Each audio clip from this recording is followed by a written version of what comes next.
deste livro, tá bom, gente? Então, para quem ainda não me conhece, vou me apresentar. Meu nome é Renata, eu sou do interior do Rio Grande do Sul, uma cidade chamada Santiago, fica na região centro-oeste aqui do estado, e eu tenho formação em psicologia desde 2010, concluindo essa semana uma formação em psicologia escolar, e amo de paixão, né, a área da educação, livros. Tenho especialização em dependência química, onde eu sempre trabalhei com a questão dos livros. Então, o livro ele é muito terapêutico. Por trabalhar em comunidades terapêuticas, né, eles ficavam às vezes assim com alguns pensamentos ligados às substâncias. Então, eu sempre gostei de trabalhar a questão do livro, né, dentro da logoterapia, que é a abordagem que eu me identifico, onde agora eu estou fazendo a pós em logoterapia e análise existencial. Então, eu vejo que é muito bom tu trabalhar com livros. E como a gente está entrando em férias, né, final do ano, eu pensei em a gente trazer aqui no Logoterapia Educar um livro para lermos juntos nesse final de ano, para que a gente entre 2021 realmente assim lendo e também sendo transformado pelas leituras que a gente faz. Porque a leitura ela precisa gerar algo em nós. E eu escolhi esse livro aqui, que eu já mostrei para vocês, da Brené Brown, A Coragem de Ser Imperfeito. É um livro da escritora, ela é uma pesquisadora, ela é PhD, Serviço Social, americana, e ultimamente o vídeo dela tem sido mais acessado, né, no YouTube. E realmente, assim, é algo muito interessante tudo que ela traz, as pesquisas que ela traz e o quanto foi desafiador também para ela, né? Agora até mesmo tem um documentário, assim, uma palestra dela no Netflix, você pode estar assistindo também, onde ela conta um pouquinho sobre o livro.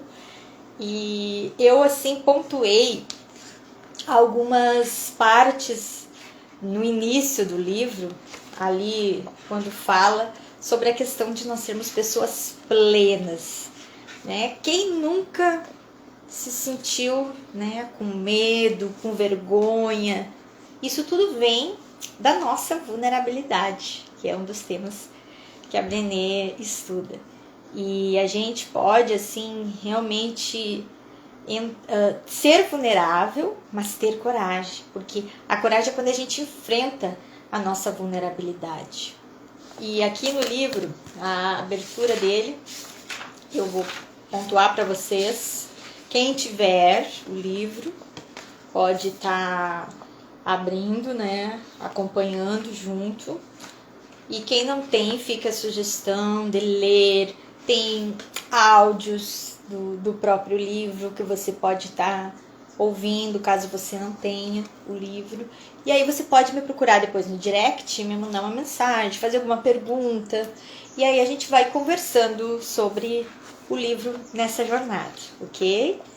Então aqui na página 9, eu pontuei algo que eu achei muito interessante, que eu gostei bastante. E é bem no finalzinho, onde fala assim: a vulnerabilidade não é fraqueza, e a incerteza, os riscos e a exposição como emocional que enfrentamos todos os dias não são opcional. Então, mais uma vez aqui fica claro que quando nós falamos de vulnerabilidade, a gente nunca pode associar a essa questão de fraqueza, porque não somos fracos. Quando a gente enfrenta a nossa vulnerabilidade, nós somos fortes. E a fraqueza e a força, elas andam muitas vezes juntas. Naquilo que muitas vezes tu se sente incapaz, que tu não se sente com coragem, vem uma força e tu enfrenta, né? São as nossas limitações que todo ser humano tem. E na página 10 também eu coloquei algo que eu achei muito interessante aqui, Ser perfeito e a prova de bala são conceitos bastante sedutores, mas que não existem na realidade humana. Então, esses são os tópicos dessa primeira parte. E agora a gente vai entrar, né, na introdução, onde o título, né, que foi colocado aqui é Minhas Aventuras na Arena da Vida. E a partir daqui tem partes realmente, né, fabulosas que eu sublinhei. Eu gosto muito de riscar meus livros. Olha, gosto de pontuar, de escrever, colocar as minhas ideias também. E fica essa dica para você. Converse com o livro. O livro, ele é necessário, assim, a gente preparar um lugar, um momento para a gente estar com o nosso livro, nosso companheiro, né? Agora que tá vindo as férias, eu amo praia, né? Só que eu não moro em cidade de praia. Então, como eu não vou poder ir pra praia agora, eu vou curtir meus livros. Então, vai ser um momento muito agradável estar aqui com vocês nas quintas-feiras, esse horário. E vai chamando alguém que você acredita que esse livro vai ajudar, né? Quero dar um oi aqui para Ana. Seja bem-vinda, Ana. E que a gente possa, né, nessa tarde, ler juntos. E ao final do livro, quando a gente completar, que provavelmente a gente vai até janeiro, né, vendo um pouquinho do livro, a gente vai ter um fechamento e eu acredito que a gente vai fazer algo muito especial, algo muito legal aqui na Logoterapia Educar. Aguarde, tá bom? Então vamos lá para essa introdução. Eu vou pontuar para vocês algo aqui que eu achei bem interessante na página 12, né, onde ela fala aqui no segundo parágrafo. Estamos aqui para criar vínculos com as pessoas. Fomos concebidos para nos conectar uns aos outros. Esse contato é que dá propósito e sentido à nossa vida, e sem ele sofremos. Então, ao mesmo tempo que a gente se coloca nas relações, que a gente sofre, que a gente às vezes se decepciona, né? A gente precisa estar conectado com pessoas. Nós precisamos nos relacionar porque ao mesmo tempo em que há essas decepções, a gente também, né, se sente bem. Nós somos seres sociais. Dentro da logoterapia, nós estudamos que somos seres bio, psico, sócio e espiritual. Então, não tem como eu realmente desenvolver o meu lado social se eu não me relacionar com as pessoas. Então, precisamos, né? Isso é algo que faz parte das nossas vidas. E é tão bom quando a gente conhece pessoas novas, né? Esse ano de 2020 foi um ano, para mim, assim, de muitas descobertas, de vários contatos novos. Eu realmente, assim, pude desfrutar mesmo em meio a esse caos que foi no mundo todo, conhecer pessoas novas que agregaram, que trouxeram mais valores para minha vida. Então, isso foi muito bom. E todos nós precisamos buscar isso nas nossas vidas. Conexões, grava isso. Uma outra parte que eu gostaria de colocar para vocês é quando os participantes da minha pesquisa eram solicitados a compartilhar seus relacionamentos e suas experiências de vínculos mais importantes, sempre me falavam de decepções, traições e humilhações, do medo de não serem dignos de uma conexão verdadeira. Parece que nós, seres humanos, temos uma tendência para definir as coisas pelo que elas não são, sobretudo quando se trata de experiências emocionais. Esse fato realmente chamou a minha atenção. Então, é algo aqui que quando a gente vai falar de relacionamento, muitas vezes, o que ela pontuou, e num dos vídeos dela, se você procurar, você vai ver que quando tu vai falar, né, por exemplo, de amor, a pessoa sempre já vem e relata, eu já sofri uma traição, eu já passei por uma decepção. Boa tarde, Educar com Sentido, seja bem-vindo. E a gente realmente, assim, precisa mudar um pouco isso, né? A gente precisa, quando vai falar de amor, traz as lembranças boas. Quando vai falar né, das tuas vivências, recorda aquilo que é positivo, né, na tua vida.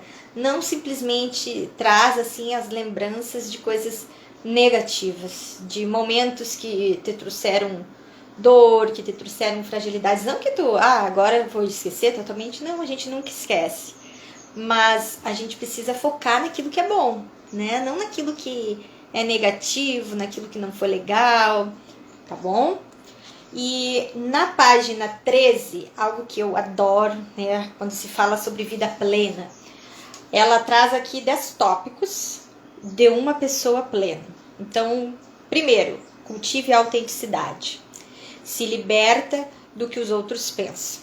2. Cultive a autocompaixão e se liberta do perfeccionismo. 3. Cultiva um espírito flexível. Se liberta da monotonia e da impotência.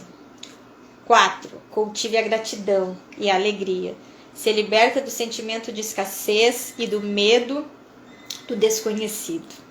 5. Cultive intuição e fé. Se liberta da necessidade de certezas. 6. Cultive a criatividade. Se liberta da comparação. 7.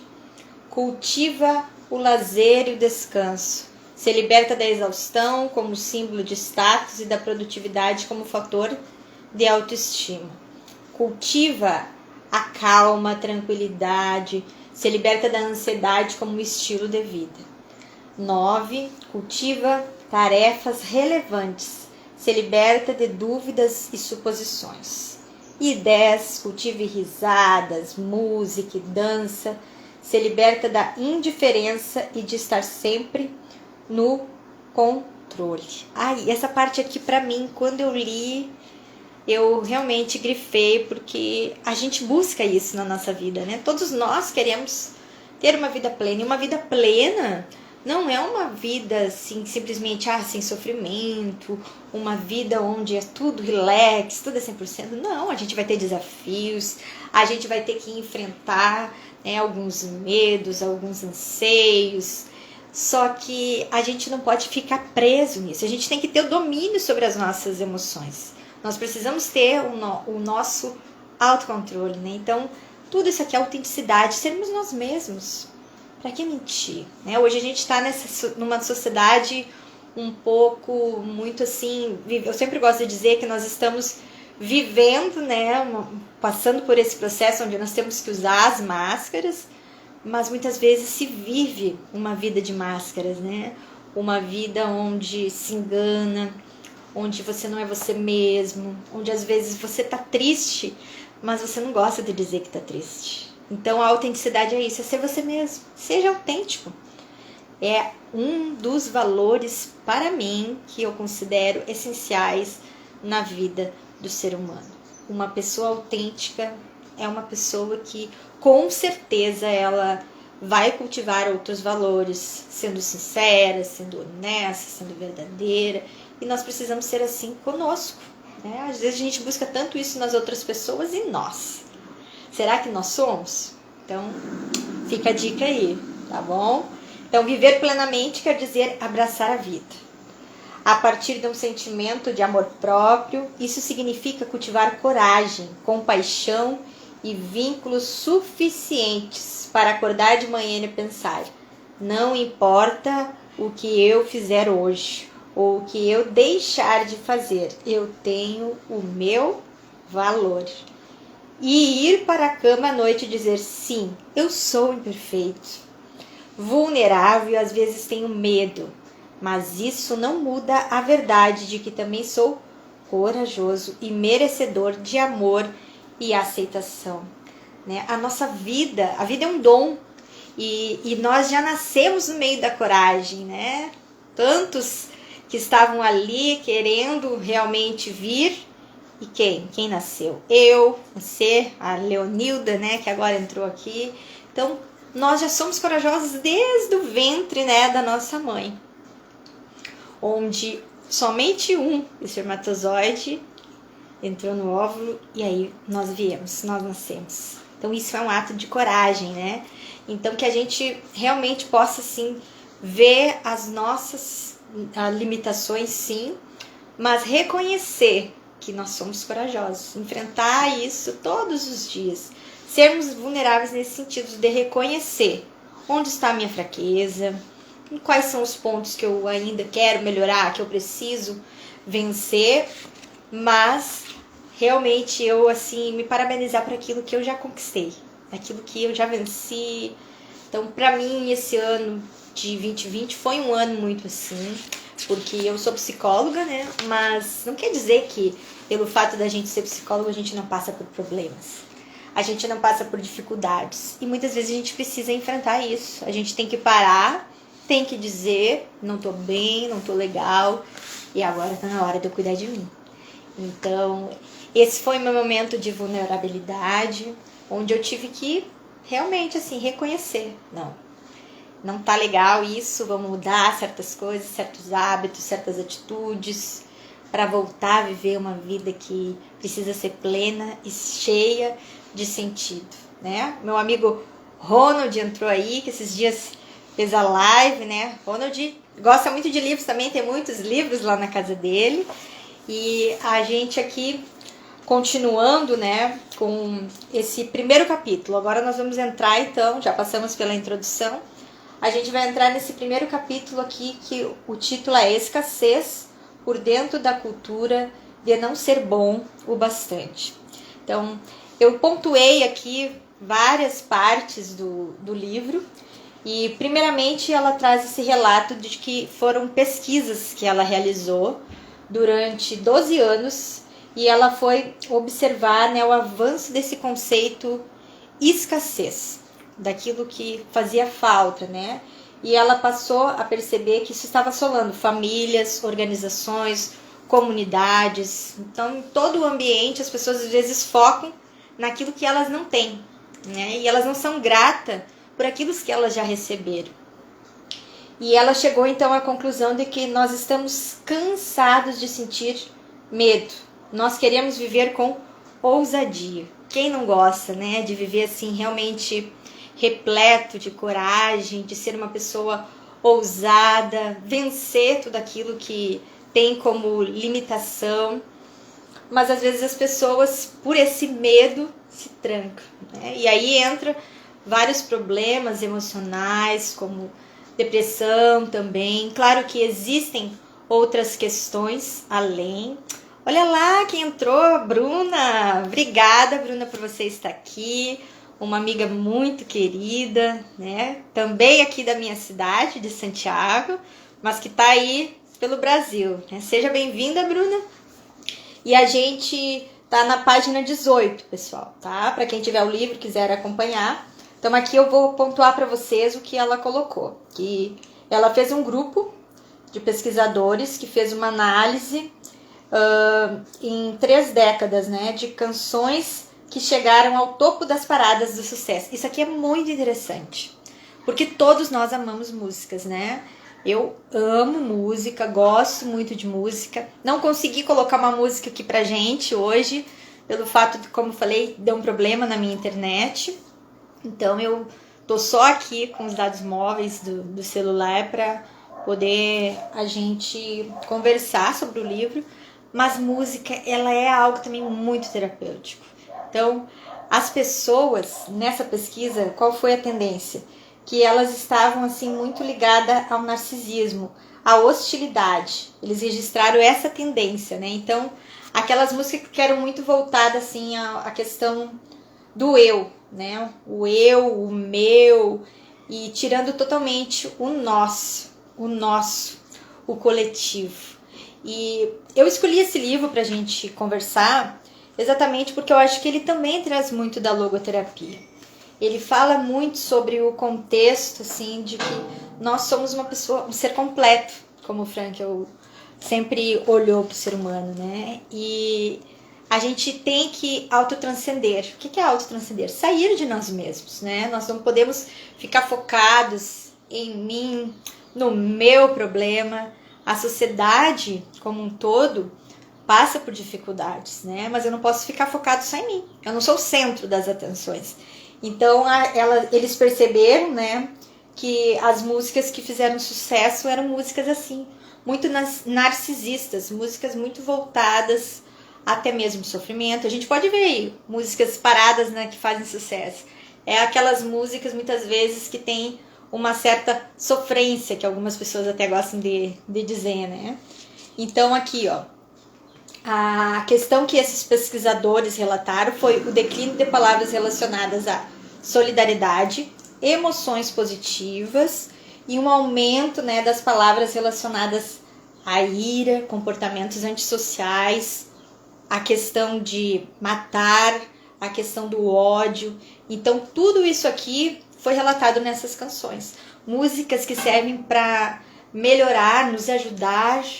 Nesse ponto aqui não estava sendo legal, né? Não é uma questão assim, bom, porque isso ajuda, é um estímulo. Tudo aquilo que a gente ouve, tudo aquilo que a gente vê, são coisas que a gente vai guardando. Então a gente precisa cuidar muito, né, daquilo que a gente está assistindo, daquilo que a gente está ouvindo, daquilo que a gente deixa entrar para fazer parte da nossa vida. E realmente, assim, esse daqui foi uma pesquisa e quando eu li, eu achei muito interessante também para pontuar e trazer. E também aqui, ó, um ponto na página 19, que eu quero ler esse parágrafo aqui para vocês, que o tema do narcisismo penetrou tanto na consciência social que a maioria das pessoas o associa corretamente a um padrão de comportamento que inclui ideias de grandeza, uma necessidade gritante de admiração e falta de empatia. O que quase ninguém compreende é que todo nível de gravidade nesse diagnóstico está determinado pelo medo de humilhação. O que significa que não consertamos o narcisismo de alguém, colocando a pessoa no lugar dela e lembrando-se também das suas imperfeições e de sua mediocridade. A humilhação está mais para a causa desses comportamentos do que pela cura. Então, a questão também que eu percebo, assim, do narcisismo é muito, assim, de tu ter uma personalidade, assim, muito centrada também, somente, né, em ti e de não conseguir ver ao redor. Então, uma das questões, assim, que a gente pode muito trabalhar na questão do narcisismo é a questão dos valores criativos. Porque você pode ter algo que tu pode doar para o outro. Uma pessoa que às vezes não está tão bem, vai ouvir uma música que tu vai passar uma mensagem positiva para ela, uma mensagem gostosa dela ouvir, que vai ser agradável. Então, para um narcisista é muito importante a gente buscar trabalhar essa questão dos valores, né, criativos, que são valores onde eu crio algo em prol do outro, né, que eu vou deixar para o mundo. Então, é um dos pontos, assim, para se romper um pouquinho com essa questão do narcisismo. Olá, Marcos, seja bem-vindo. E aqui a gente, continuando, né, analisando o narcisismo pelas lentes, então, da vulnerabilidade. Como a gente falou, a gente não pode simplesmente culpar essa pessoa. A gente precisa olhar para ela como uma questão de realmente ela também é alguém vulnerável, né? Então aqui eu pontuei também na página 20, eu grifei alguns pontos para a gente estar lendo aqui, onde precisamos compreender essas tendências e influências comportamentais, mas considero mais proveitoso e até mais transformador em muitos casos examinar os modelos de comportamento pelas lentes da vulnerabilidade. Então, pessoal, o que a gente mais uma vez aqui tira desse livro? Todos nós somos vulneráveis.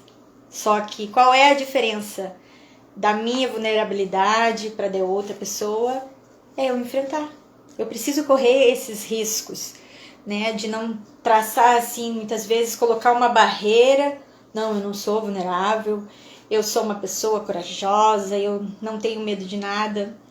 Isso a gente vai estar enganando a quem mesmo? A nós, porque todos nós temos, né, um ponto onde nós somos vulneráveis.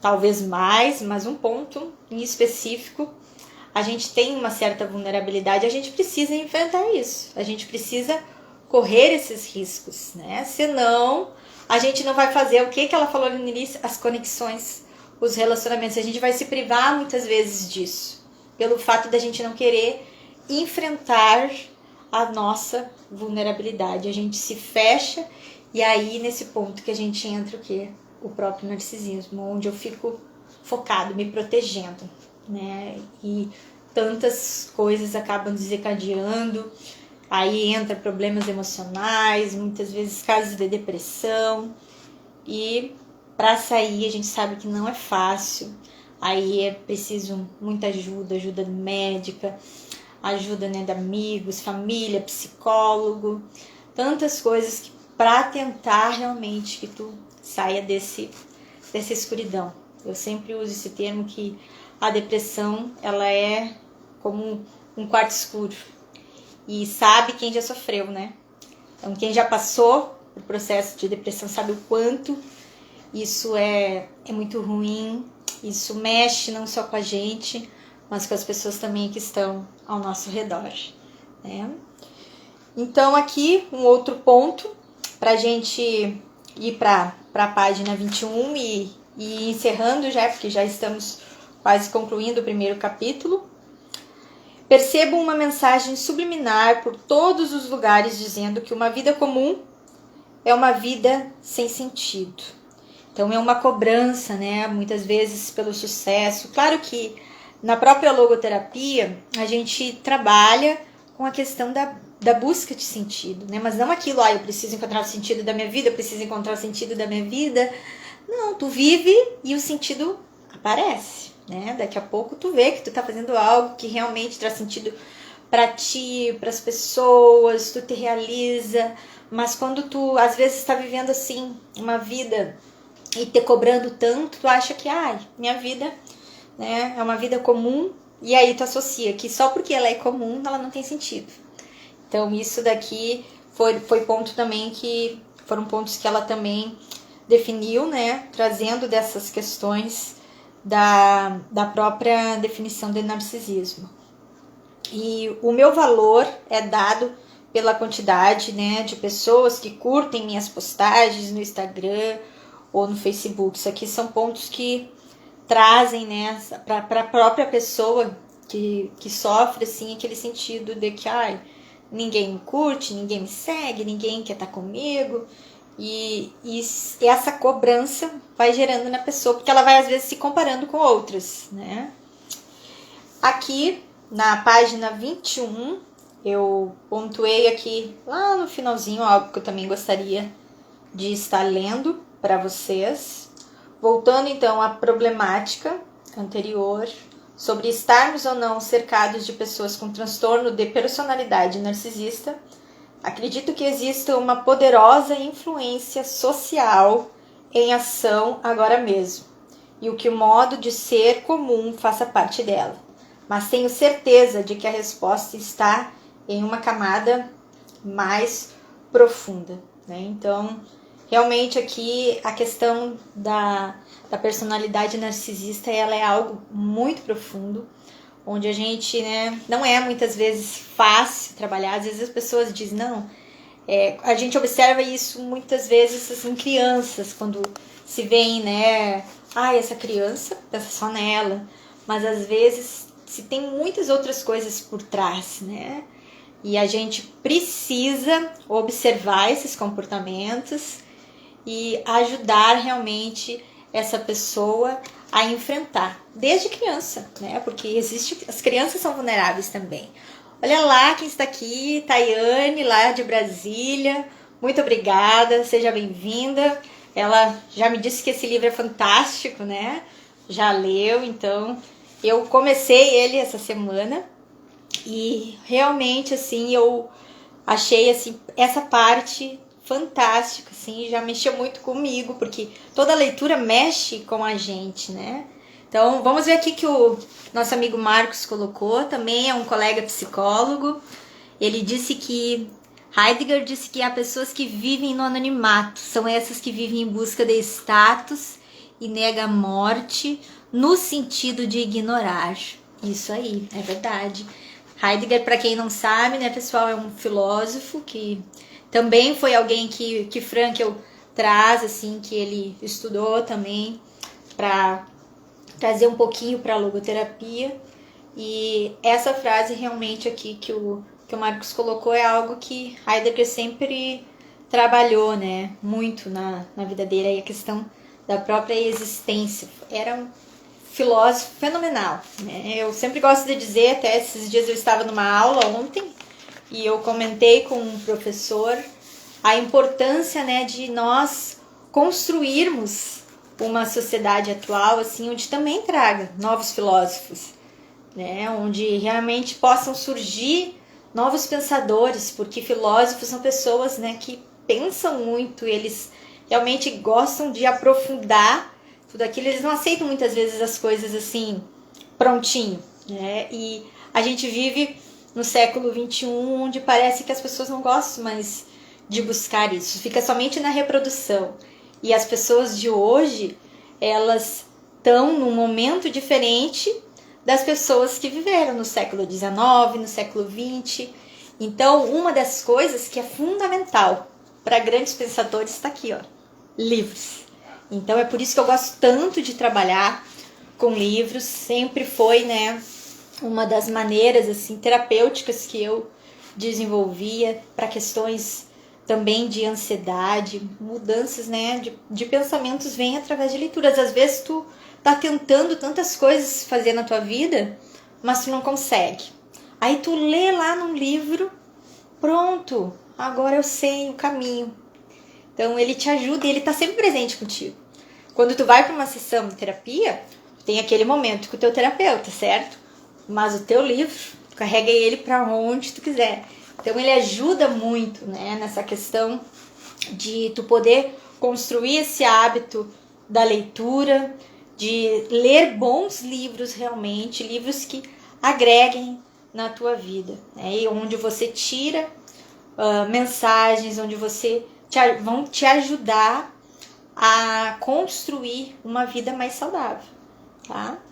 Então aqui eu pontuei na página 22 algumas questões que ela traz em relação aqui, primeiramente, né, dos comportamentos e sentimentos que estão transformando lentamente quem nós somos, a maneira como vivemos nos relacionamentos, trabalhamos, lideramos, cuidamos dos filhos, governamos, ensinamos os nossos conectados uns com os outros. Esse contexto a que me refiro é a nossa cultura de escassez. Então a gente vê o quanto parece que tudo está ficando muito superficial. Por isso aqui, lá naquela parte onde ela colocou a importância de vivermos uma vida plena, de sermos plenos, a questão da autenticidade, a questão de tu ser você mesmo, mostrando, eu tenho medo, eu tenho vergonha, mas em frente.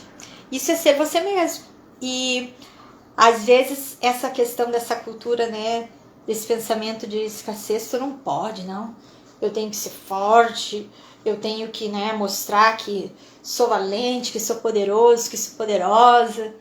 E aí tu acaba muitas vezes se machucando outras pessoas, né, porque você tenta criar muitas vezes até um certo personagem, né. E aqui no finalzinho da página 22, para mim, ela traz assim: para mim e para muitos de nós, o primeiro pensamento do dia, ainda na cama, é: não dormi o suficiente. O seguinte é: não tenho tempo suficiente. Esse pensamento de não suficiente vem a nós automaticamente, antes mesmo de podermos nos dar conta de sua presença ou examiná-lo. Então, essa parte aqui eu achei fantástica, porque na manhã, quando a gente acorda, muitos dos nossos pensamentos, eles definem, né, como o nosso dia vai ser. E eu vou contar para vocês, assim, uma experiência minha, né. Eu tenho acordado realmente muito cedo, assim, foi um desafio, foi algo que mudou, assim, muito na minha vida. Eu aprendi, né, com uma amiga minha, que ela faz lives às 4:30 da manhã. Às vezes ela começa às 5 horas, né? Mas ela acorda muito cedo E aí ela faz lives, ela tá fazendo lives com várias mulheres, e eu achava, nossa, como é que ela consegue? Ela tem uma vida assim muito ativa, mas o tempo, esses dias até numa das lives, uma nutricionista falava, né? O tempo é o mesmo para todos. Todos nós temos 24 horas, né? E o que eu faço com as minhas 24 horas?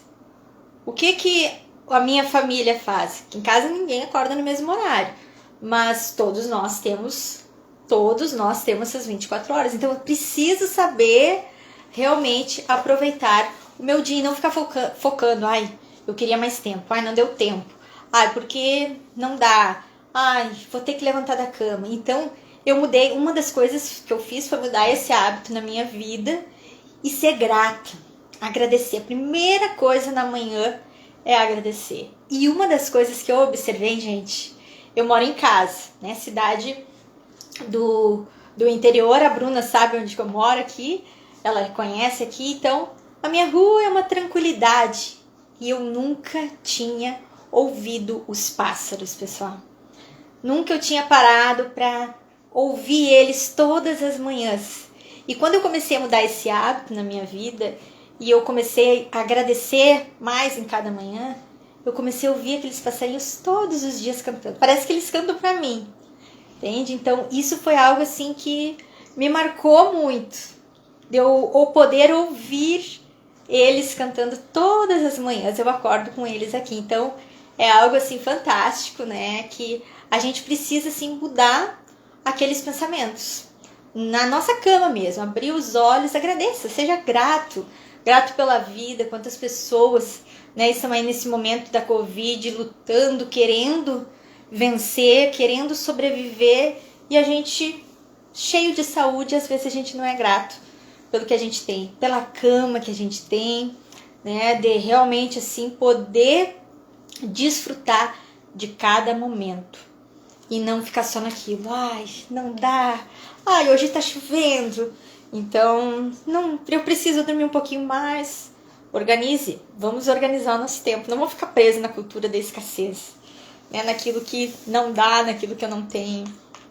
Então, portanto, a escassez é o problema de nunca ser ou ter o bastante. Ela triunfa em uma sociedade onde todos estão hiperconscientes da falta. Tudo de segurança e amor, até dinheiro e recursos, passa por uma sensação de inadequação ou falta. Então, isso é algo que precisa ser modificado, essa questão desses tipos de pensamento, né? É algo que muitas vezes, assim, tá muito ligado a essa falta da gratidão. Se a gente for mais grato, a gente vai substituir a gratidão, né? Pela questão, assim, da escassez. Se tu ficar, eu ainda não tenho aquele carro que eu queria. Seja grato pelo que tu tem. Seja grato pelo carro que tu tem.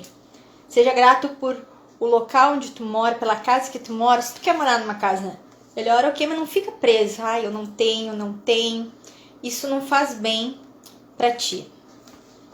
E aqui também, na página 23, pra gente concluir, no subtítulo que ela fala, a fonte da escassez. Então, a escassez não se instala numa cultura do dia, né, da noite pro dia. Ela é algo que vem vindo, esse sentimento, né, de falta e privação, ele floresce em sociedades com tendência à vergonha e também à humilhação, e que esteja profundamente enraizadas na comparação e despedaçadas pela desmotivação.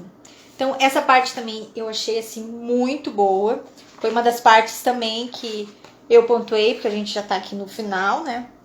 Que eu coloquei assim, e eu lembrei muito da nossa cultura, porque a gente sabe falar, né, do Brasil. Somos brasileiros, e vocês viram que aqui eu tenho a bandeira, né, do Brasil, mas sabe por que eu tenho essa bandeira aqui? E eu tenho várias palavras escritas ao redor dela, porque são coisas que eu realmente, assim, vejo que todos nós buscamos como cidadãos brasileiros, só que às vezes a gente fica só focando naquilo. Ai, é a corrupção no Brasil. Ai, a saúde. Ai, a educação. E eu coloquei essas palavras com esse intuito de que eu, como alguém que faço parte dessa nação, preciso dar para ela, né? Então, eu como cidadã, eu preciso, né, realmente exercitar a honestidade, ser alguém que busca, né, uma sociedade que tenha, né, uma educação. Então, o que eu estou fazendo pela educação? Estou buscando ler, crescer, né? Realmente buscar ser uma pessoa que vai agregar e que vai trazer valores para nossa sociedade. Então a gente não pode ficar preso só, porque o Brasil, nossa, o nosso país é tão maravilhoso. Quantas riquezas naturais a gente tem, né? Quanta beleza. Olha só como eu falei para vocês, né, no início, que eu amo praia. As praias do Brasil são lindas. Então eu vou ficar só naquilo, mas é um lugar, né, onde as pessoas não são assim como lá, fazendo essa questão da comparação, não são como os europeus. Aí tu tá sempre reclamando. Então isso é algo cultural e a gente precisa pensar nas futuras gerações. Por isso que essa questão da escassez, ela é algo que ela é mental também, né? Ela não foi assim, hoje eu acordei e hoje eu vou ficar reclamando. Não, isso é passado muitas vezes. Então, para você aí que tem filhos, né? Passa isso para os teus filhos, para eles serem gratos, para eles agradecerem, para eles construírem um Brasil melhor, para eles construírem uma sociedade melhor, para que eles não fiquem realmente só focando.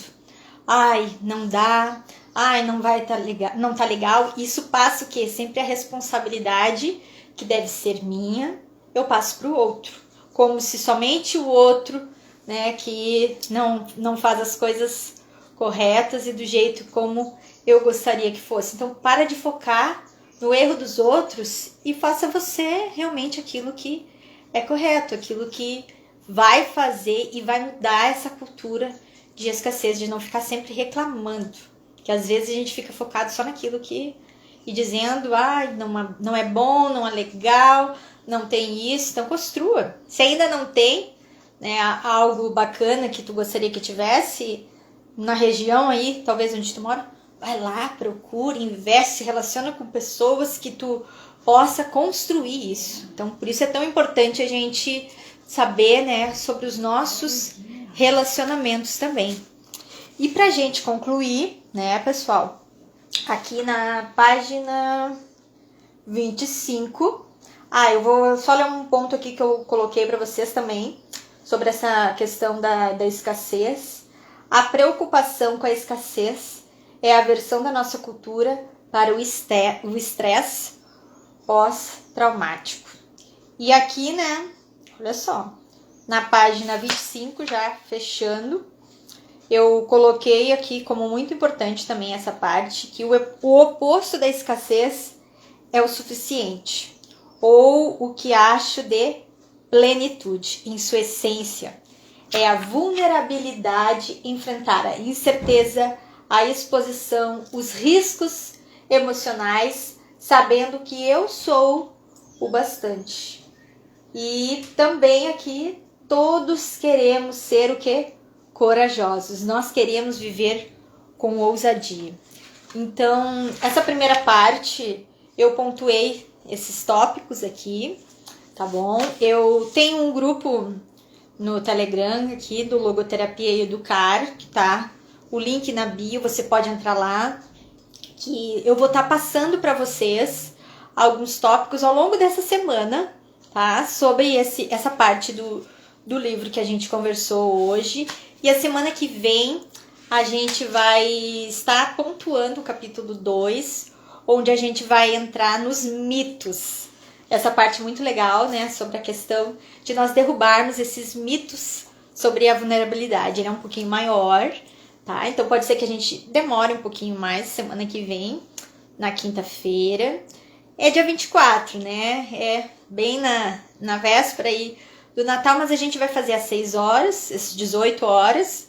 E aí, se você não puder assistir no dia, assista, né, depois, tá? Convide pessoas, dê de presente Natal. Vamos dar presente, né, para as pessoas Natal. A gente gosta de ganhar presente, então vamos dar livros. Eu já ganhei. Meu irmão me deu 2 livros esses dias, então amei, porque eu adoro ganhar livros. É o melhor presente que eu acho que uma pessoa pode ganhar. E esse é um livro que você pode dar e vai ajudar com certeza muitas pessoas. Para mim, assim, tem sido um desafio. E vou contar para vocês algo. Essa live, né, que eu estou fazendo aqui, tá sendo um desafio. Tá mexendo muito comigo, né, falar sobre esse tema. Então, é isso. A gente tem que enfrentar, né, os nossos desafios, enfrentar as nossas inseguranças, enfrentar a nossa vulnerabilidade, porque ninguém é perfeito. E sabe o que muitas vezes impede a gente de enfrentar isso? Porque a gente está preocupado com as críticas das pessoas. Ai, o que vão dizer? Será que vão achar que foi bom, que não foi? Faça o seu melhor. Eu gosto sempre de pensar que tudo o que eu faço realmente com amor. Então, se eu tô aqui, é porque eu amo realmente, como eu falei no início, eu amo livros. É uma das coisas que traz sentido para mim. Então, eu vou fazer isso com muito amor. E se alguém reclamar, se alguém não gostar, isso vai fazer parte. Mas para mim, realmente, tá sendo maravilhoso. E se é maravilhoso para mim, eu gosto de compartilhar com outras pessoas. Então, o resuminho, né? Fechando aqui, o resuminho desse capítulo é: vamos enfrentar, né, a nossa vulnerabilidade. Vamos ser plenos, vamos ser pessoas plenas, autênticas e mudar essa nossa mentalidade de escassez. Tá bom, pessoal? Então, um beijo, muito obrigada pela participação de vocês. Se você já leu esse livro, se você tem algo a compartilhar, pode, né, mandar uma mensagem ali no direct que a gente vai estar conversando. O que você tem para pontuar, se você tem alguma pergunta dessa parte que a gente leu hoje, tá certo? E aguardo você a semana que vem, na quinta-feira, 24, às 18 horas. Tchau!